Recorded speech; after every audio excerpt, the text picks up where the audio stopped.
नमस्कार दोस्तों, स्वागत है आप सभी का परीक्षा वर्ल्ड के इस यूट्यूब चैनल में। दोस्तों यूपीएससी पीईटी 2021 के लिए हम जो भारतीय संविधान का क्रैश कोर्स स्टार्ट किए हुए हैं उसका जो पार्ट 7 है उसको आज हम कंप्लीट करेंगे तथा पार्ट 7 में आज हम पढ़ेंगे सुप्रीम कोर्ट के बारे में। सुप्रीम कोर्ट से रिलेटेड जितने भी इम्पॉर्टेंट एमसीक्यूज बन सकते हैं उन सभी को आज के इस वीडियो में हम डिस्कस करेंगे। तो चलिए आज के वीडियो को शुरू करते हैं और देख लेते हैं कि आज के इस वीडियो में हमने सुप्रीम कोर्ट से रिलेटेड कौन कौन से इम्पॉर्टेंट एमसीक्यूज को सम्मिलित किया हुआ है जो कि आपके परीक्षा जो होने वाली है पीईटी की उसके लिए इम्पॉर्टेंट हो सकते हैं। तो चलिए आज के सेशन को शुरू करते हैं। तो पहला प्रश्न आपके सामने है। प्रश्न क्या कह रहा है आपका, यहाँ पे देख लीजिए।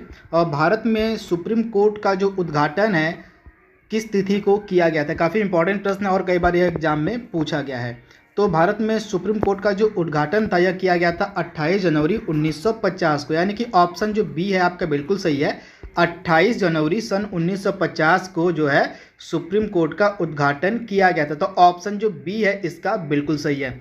अगला प्रश्न क्या कह रहा है हमारा, भारत वर्तमान में आपको बताना है कि जो हमारा सुप्रीम कोर्ट है, हमारा जो सर्वोच्च न्यायालय है, उसमें न्यायाधीशों की जो संख्या है वर्तमान में वह कितनी है। तो यहाँ पे चारों ऑप्शंस आपके गलत हैं। अगर हम वर्तमान कंडीशन की बात करें तो वर्तमान में टोटल जो न्यायाधीश हैं सुप्रीम कोर्ट में वो हैं 34। कितने हैं? 34 हैं, जिसमें से 33 आपको न्यायाधीश मिलेंगे तथा एक आपको मिलेंगे मुख्य न्यायाधीश। इसे आपको याद रखना है। वर्तमान में टोटल न्यायाधीशों की जो संख्या सुप्रीम कोर्ट में वो है 34। 33 प्लस 1, यानी कि इसमें से एक आपको मिलेंगे मुख्य न्यायाधीश सुप्रीम कोर्ट के और बाकी 33 आपको न्यायाधीश मिलेंगे। तो इसे आपको याद रखना है, यह भी कई बार एग्जाम में प्रश्न पूछा गया है। इसके बाद अगला इंपॉर्टेंट प्रश्न क्या है, भारत में सर्वोच्च न्यायालय की जो स्थापना थी वह किस एक्ट के जरिए की गई थी। काफ़ी इंपॉर्टेंट प्रश्न यह भी है। तो भारत में सुप्रीम कोर्ट की जो स्थापना थी यह की गई थी भारत सरकार अधिनियम, आप याद रखिएगा, जो 1935 था इसके तहत, यानी कि ऑप्शन सी इसका बिल्कुल सही है। भारत सरकार अधिनियम 1935 के तहत जो है भारत में सुप्रीम कोर्ट की स्थापना की गई थी। तो ऑप्शन जो इसका सी है बिल्कुल सही है, भारत सरकार अधिनियम 1935। अगला प्रश्न क्या है, भारत में उच्चतम न्यायालय के न्यायाधीशों की जो संख्या है उसमें वृद्धि करने की जो शक्ति है वह किसको दी गई है। काफ़ी इंपॉर्टेंट प्रश्न यह भी है।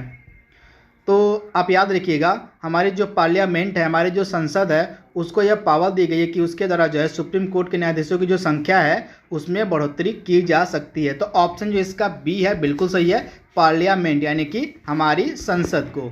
अगला प्रश्न हमारा क्या कह रहा है, और सर्वोच्च न्यायालय का जो न्यायाधीश अपना त्यागपत्र किसे देता है। काफ़ी इंपॉर्टेंट यह भी प्रश्न है। तो जो सुप्रीम कोर्ट का न्यायाधीश होता है वह अपना जो त्यागपत्र है किसको देता है। तो आप याद रखिएगा, सुप्रीम कोर्ट का जो न्यायाधीश होता है ये अपना त्यागपत्र देता है किसको। यहाँ पे मुख्य न्यायाधीश की बात हो रही है, आप याद देखिएगा, यहाँ पे सुप्रीम कोर्ट के मुख्य न्यायाधीश की बात हो रही है। तो जो मुख्य न्यायाधीश होता है अपना त्यागपत्र किसको देता है, तो राष्ट्रपति को, यानी कि ऑप्शन जो इसका बी है बिल्कुल सही है, ऑप्शन बी आप इसे याद रखिएगा। इसके बाद अगला प्रश्न क्या कह रहा है, सर्वोच्च न्यायालय के न्यायाधीश को किस प्रकार से हटाया जा सकता है। तो सुप्रीम कोर्ट के जो न्यायाधीश होते हैं उनको किस प्रकार से हटाया जा सकता है।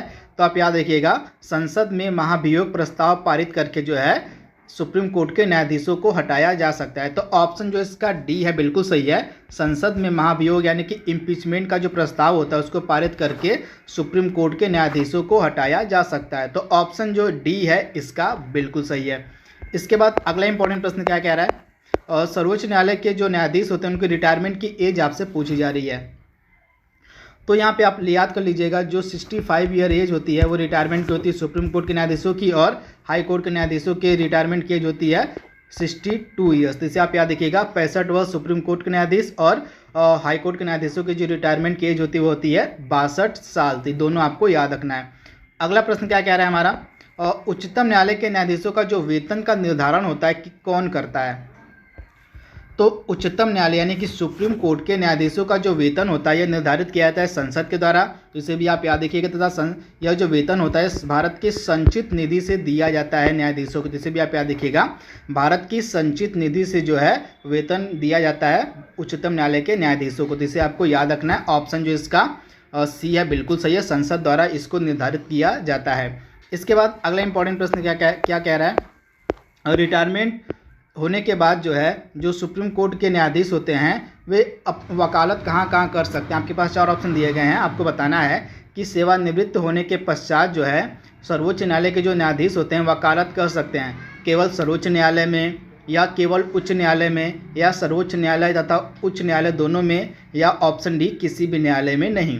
तो इसका जो राइट आंसर आपका हो जाएगा ऑप्शन डी हो जाएगा, किसी भी न्यायालय में नहीं। यानी कि रिटायरमेंट के बाद जो है सुप्रीम कोर्ट के जो न्यायाधीश होते हैं वे किसी भी न्यायालय में वकालत नहीं कर सकते हैं। तो ऑप्शन जो इसका डी है बिल्कुल सही है, किसी भी न्यायालय में नहीं।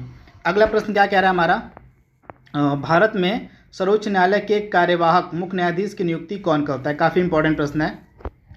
तो सुप्रीम कोर्ट में जो है कार्यवाहक मुख्य न्यायाधीश की जो नियुक्ति यह की जाती है राष्ट्रपति के द्वारा। यानी कि ऑप्शन जो इसका सी है बिल्कुल सही है, राष्ट्रपति के द्वारा। इसके बाद अगला इंपॉर्टेंट प्रश्न क्या कह रहा है, और सर्वोच्च न्यायालय के न्यायाधीशों की नियुक्ति की जाती है राष्ट्रपति के द्वारा किसके परामर्श पर? आपको बताना है कि जो सुप्रीम कोर्ट के अन्य न्यायाधीश होते हैं उनकी जो नियुक्ति है राष्ट्रपति किसके परामर्श के आधार पर करता है?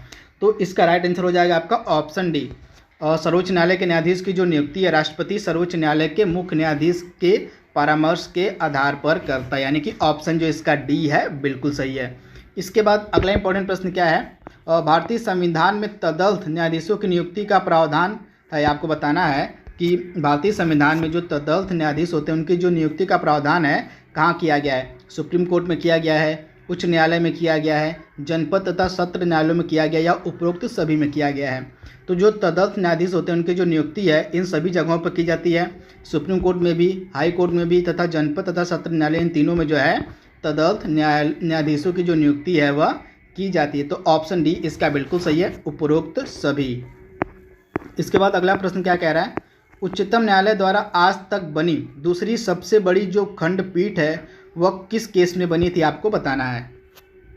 तो उच्चतम न्यायालय के द्वारा जो आज तक दूसरी सबसे बड़ी खंडपीठ है बनाई गई थी दूसरी गोलकनाथ केस में। तो आप इसे याद रखिएगा, गोलकनाथ केस में जो है 12 जजों की बेंच बैठी थी, जो अब तक की सबसे बड़ी खंडपीठ बैठी थी। वही अगर हम पहली बात करें सबसे बड़ी तो वह थी केशवानंद भारती केस में टोटल 13 जजों की बेंच बैठी थी, जो कि भारत के इतिहास में अब तक की सबसे बड़ी खंडपीठ थी। तथा दूसरी थी गोलकनाथ केस में जिसमें 12 जजों की बेंच बैठी थी। दोनों आपको याद रखना है। इसके बाद अगला प्रश्न क्या कह रहा है, निम्नलिखित में से किस वाद में उच्चतम न्यायालय ने संविधान के मूल ढांचे का सिद्धांत प्रस्तुत किया था? काफ़ी इंपॉर्टेंट प्रश्न है।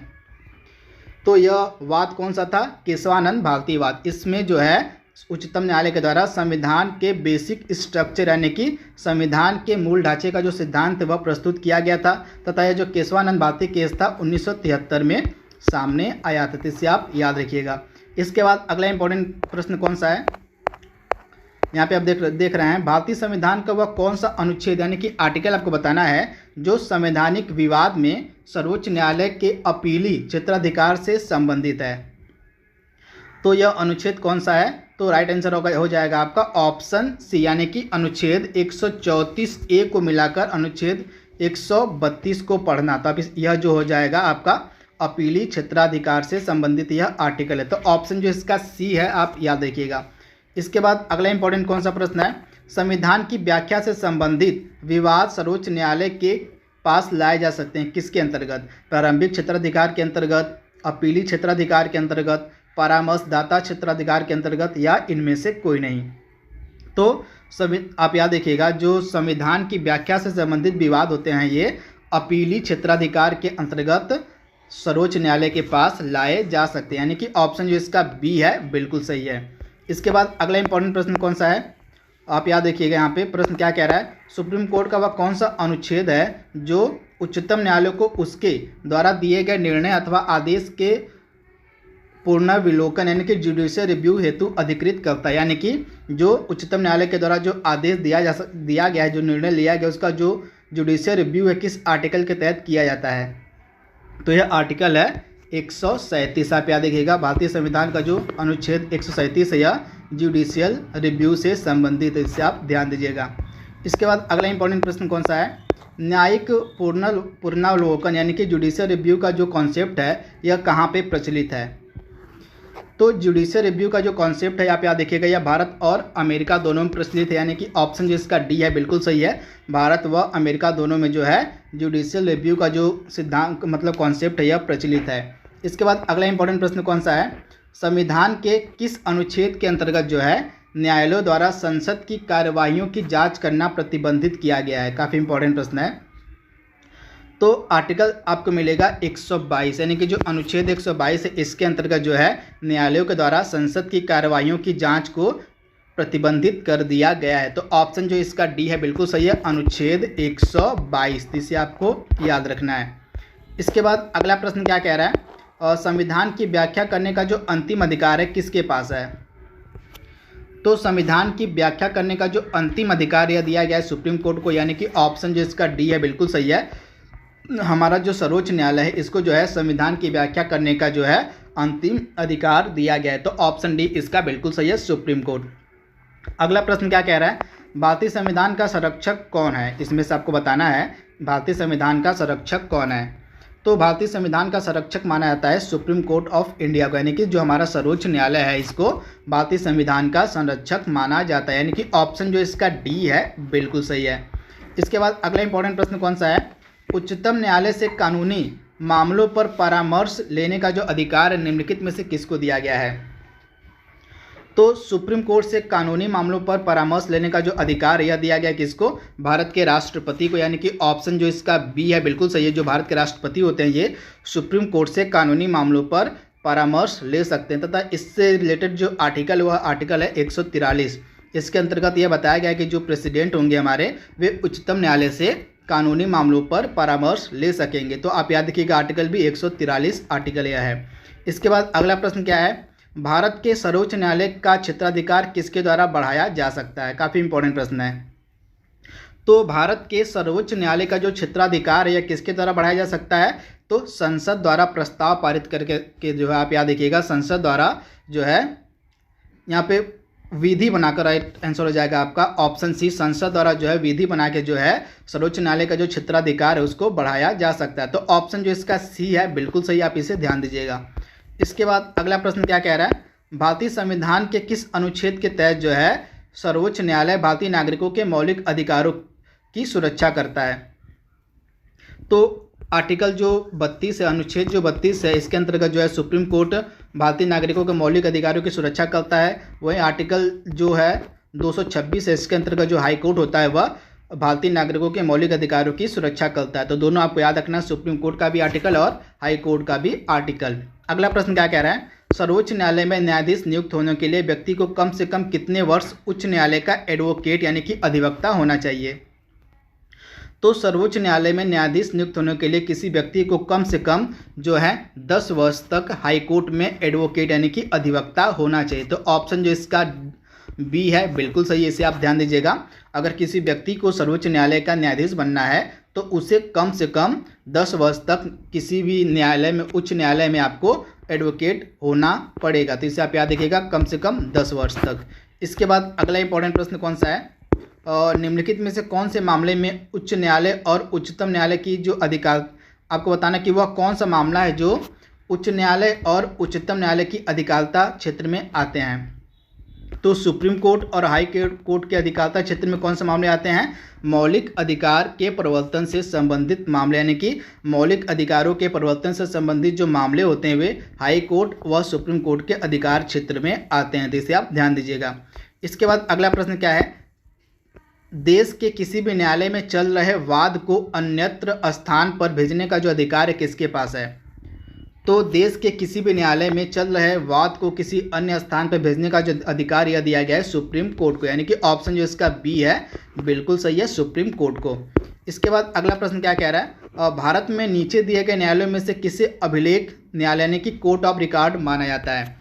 तो आप याद रखिएगा, उच्च न्यायालय को और उच्चतम न्यायालय दोनों को, आप ध्यान दीजिएगा, उच्च न्यायालय और उच्चतम न्यायालय दोनों को, यानी कि हाई कोर्ट और सुप्रीम कोर्ट दोनों को जो है अभिलेख न्यायालय माना जाता है। तो ऑप्शन जो इसका सी है बिल्कुल सही है, हाई कोर्ट और सुप्रीम कोर्ट। इसके बाद जनहित याचिका की शुरुआत किसके द्वारा की गई थी आपको बताना है। तो भारत में जो जनहित याचिका की शुरुआत थी यह न्यायिक पहल के द्वारा की गई थी। आप ध्यान दीजिएगा, भारत में जनहित याचिका की जो शुरुआत है यह न्यायिक पहल के द्वारा की गई तथा जनहित याचिका का जो जनक है भारत में किसको कहा जाता है? पीएन भगवती। आप याद रखिएगा, पीएन भगवती को जो है भारत में जनहित याचिका का जनक कहा जाता है। तो ऑप्शन जो इसका सी है बिल्कुल सही है। इसके बाद अगला प्रश्न कौन सा है, PIL का पूरा नाम आपको बताना है। तो PIL का पूरा नाम होता है पब्लिक इंटरेस्ट लिटिगेशन, जिसको हिंदी में हम कहते हैं जनहित याचिका, यानी कि ऑप्शन जो ए है इसका बिल्कुल सही है। इसके बाद अगला प्रश्न है आपको बताना कि जो PIL होता है, जो जनहित याचिका होती है, उसको कहाँ पर प्रस्तुत किया जा सकता है। तो जनहित याचिका को हाई कोर्ट और सुप्रीम कोर्ट दोनों में प्रस्तुत किया जा सकता है। तो ऑप्शन जो इसका डी है बिल्कुल सही है, हाई कोर्ट व सुप्रीम कोर्ट दोनों में जो है PIL को प्रस्तुत किया जा सकता है। इसके बाद आज का लास्ट प्रश्न आपके सामने है, और जो जनहित याचिका होती है, जिसको हम लोकहितवाद मुकदमा भी कहते हैं, कि जो संकल्पना है, जो कॉन्सेप्ट है, इसका किस देश से लिया गया है, यानी कि जो लोकहितवाद मुकदमे यानी कि PIL की जो संकल्पना किस देश से इसका उद्गम हुआ था, आपको बताना है। तो PIL का जो कॉन्सेप्ट था यह उद्गम हुआ था कहाँ से, USA से, यानी कि संयुक्त राष्ट्र अमेरिका से जो है PIL का कॉन्सेप्ट आया था। तो इसे आप ध्यान दीजिएगा, ऑप्शन जो इसका ए है बिल्कुल सही है, संयुक्त राज्य अमेरिका। तो इसे आप ध्यान दीजिएगा। तो यहाँ पे जितने भी इम्पॉर्टेंट प्रश्न बन सकते थे सुप्रीम कोर्ट से रिलेटेड, उसको हमने डिस्कस कर लिया है। तो आज के लिए बस इतना ही। Thank you, thanks for watching, thank you.